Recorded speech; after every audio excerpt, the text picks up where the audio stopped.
শক্ত গো। যাই হোক, বর্তমানে বৃন্দাবনবাসী লীলা প্রসঙ্গ কৃষ্ণের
ভক্তগণে অনাদিরাদি গোবিন্দ আমার গোষ্ঠ গোচারণে বিহারী হরি নিত্যদিন গোচারণ করে বলে ভগবান আমার সকালবেলায় মা নন্দরানী কাছে বায়না করলেন, মা সাজাইয়ে দাও। মা যথারীতি গোপালকে রাখালিয়ে বেশি সাজাইয়ে এবার মাতা রোহিণী দেবীর কাছে গিয়ে বললে, মা মা দাদাকে সাজাইয়ে দাও, আমরা গোচারণে যাব। মাতা রোহিণী সাজাতে পারলেন না। কেন বাবা? বিনয়ী বচনে মাতা রোহিণী বললে, গোপাল আজ দাদা বলরাম ছাড়াই গোচারণে যাব। গোপাল বললে, কেন? না তা হবে না, আমি দাদাকে ছাড়া যাব না। এমন করি না, যাব না, আজ দাদার জন্মতিথি। হরে কৃষ্ণ। আজকে দাদার জন্মতিথি মানে জন্ম দিবস। মায়েরা আপনারা সবাই অনেকে ছেলে মেয়ের জন্মদিন করেন না? তা জন্মদিনে মা কোনদিন অমঙ্গলের চিহ্ন দেখলে সন্তানকে ঘরের বাইরে করতে দেয়। হরে কৃষ্ণ। মা বলছে, আজ দাদার জন্মদিন তো আজ দাদা যাবে না, আজকে বাকি সখাবৃন্দুর সঙ্গে গোচারণে যায়। একদিকে মায়ের সান্ত্বনার জন্য বলছে, না আমি দাদা ছাড়া যাব না, আমি আরেকদিকে মনে মনে ভাবছি ভালোই হবে, দাদা যখন যাবে না আমার সেই দিনের বাসনা আজ পূরণ করব। কি কেননা দাদা যখন সঙ্গে যায়, যখনই ওই দিকে যেতে চাই একটু, তখনই বাধা দেয়, না না না ওই দিকে যাস না, ওই দিকে যাস না, এদিকে কালিয়ে দহ আছে। হরে কৃষ্ণ।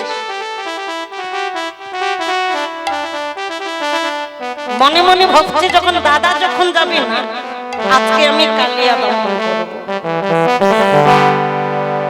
আচ্ছা বলো তো বাবা,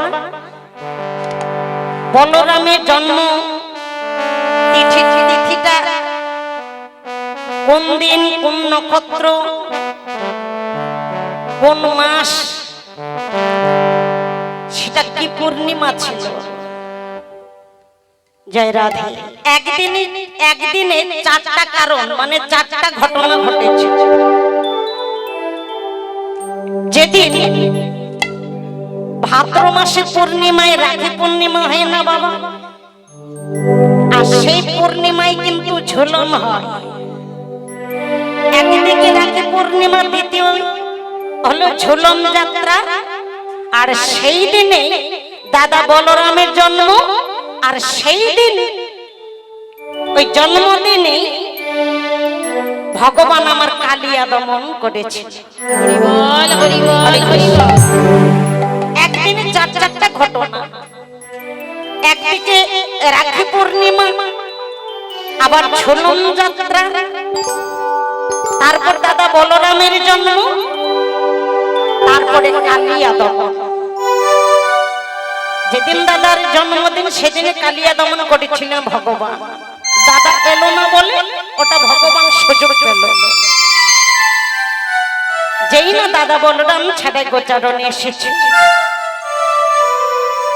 সখাগণের সঙ্গে খেলায় মগ্ন হয়ে শ্রীরামে সদামে দাম্ব সদাম মধুমঙ্গল, সবাই খেলায় মগ্ন হয়েছে। আর গাভীগুলি যে যার মতো ছড়িয়ে ছিটে আহার করছে। হঠাৎ করে শ্রীরাম সখা বললে, কানাই ভাইয়া, কার কত পাল? সবাই তো খেলায় মগ্ন আছে, এবার পালের দিকে লক্ষ্য করেছি, যদি হারিয়ে যায় বাবার কাছে হিসাবে দিতে হবে। গোচারণে এসেছে, এটা আমার সম্পদ নয়, এটা আমার বাবার সম্পদ। হরে কৃষ্ণ।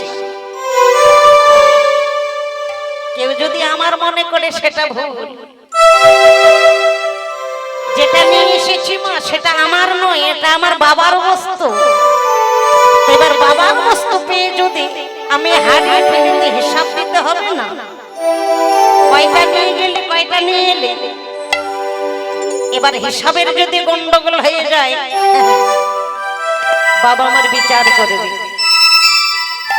এই বয়সে এখন এই সময়ে যদি তুই আমার গুছানো বস্তু যদি তুই হারিয়ে ফেলিস, আরো তো দিন পরে আছে।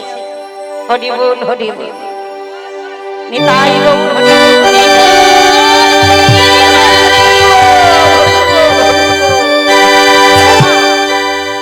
একদিকে লীলা, অপরদিকে জগৎ শিক্ষা।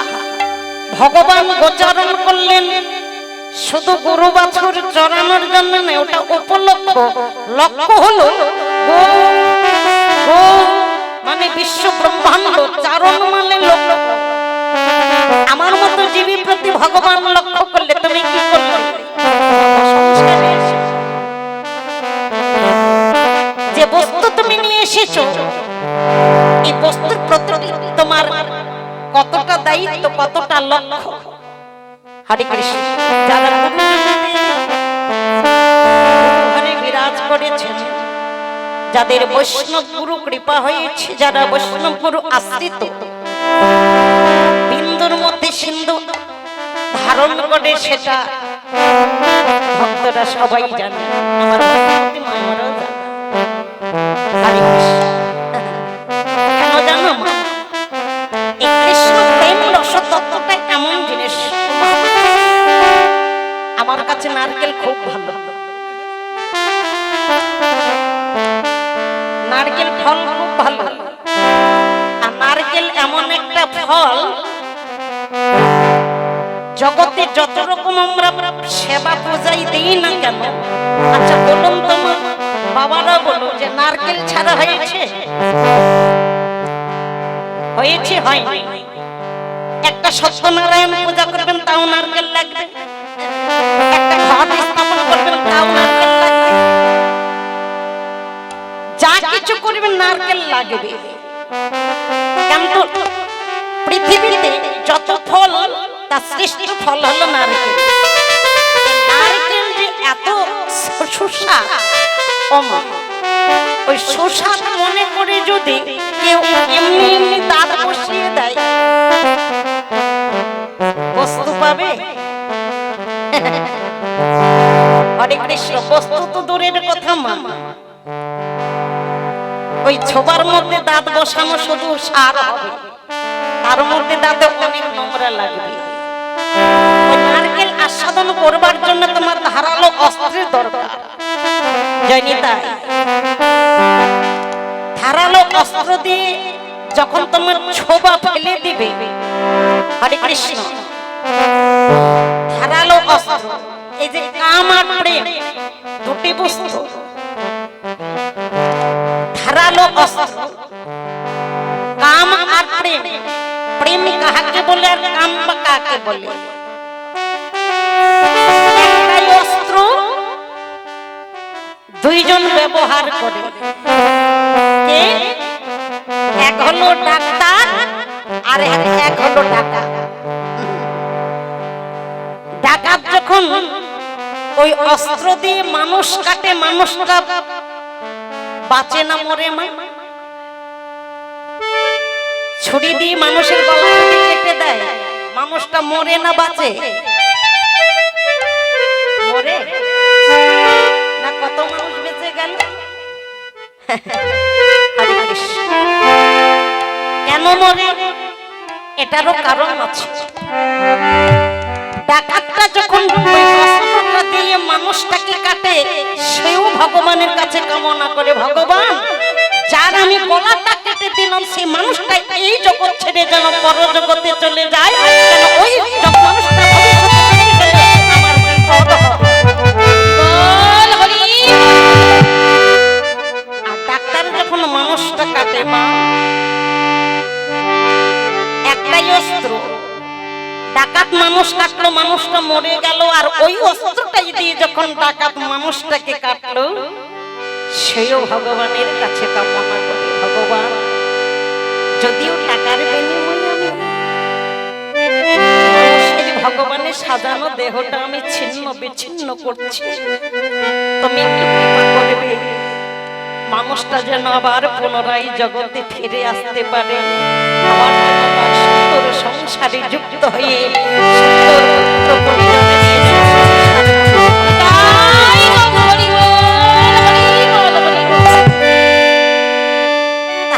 ভগবান ডাক্তারেরও কথা শুনলো, এবার মেয়েটিকে ডাকাতেরও কথা শুনলো। জগৎ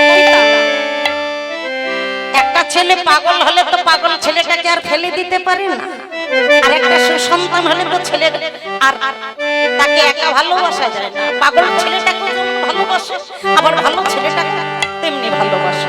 তেমনি কাম আর প্রেম, ওই যে ডাকাত অস্ত্রটা কাটলো, মানুষটাকে কাটলো, ওটাই হলো কাম। আর ডাক্তার যখন কাটলো সেটা হলো প্রেম। যারা প্রেম জগতে বিরাজ করেছে, সাজানো বস্তু যারা গুছিয়ে নিতে পেরেছে, যাহা এনেছিল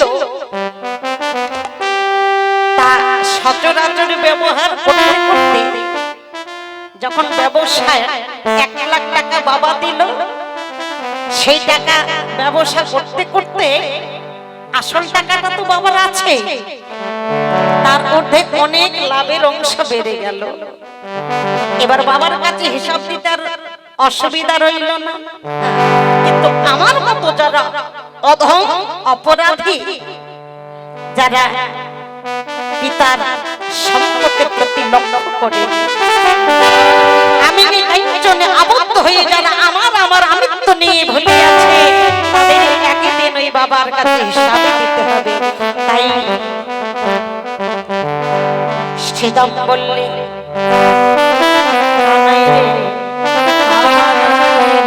কার কত পাল সবাইকে দেখতে বল। এবার ভাই কানাইয়ের কথা শোন।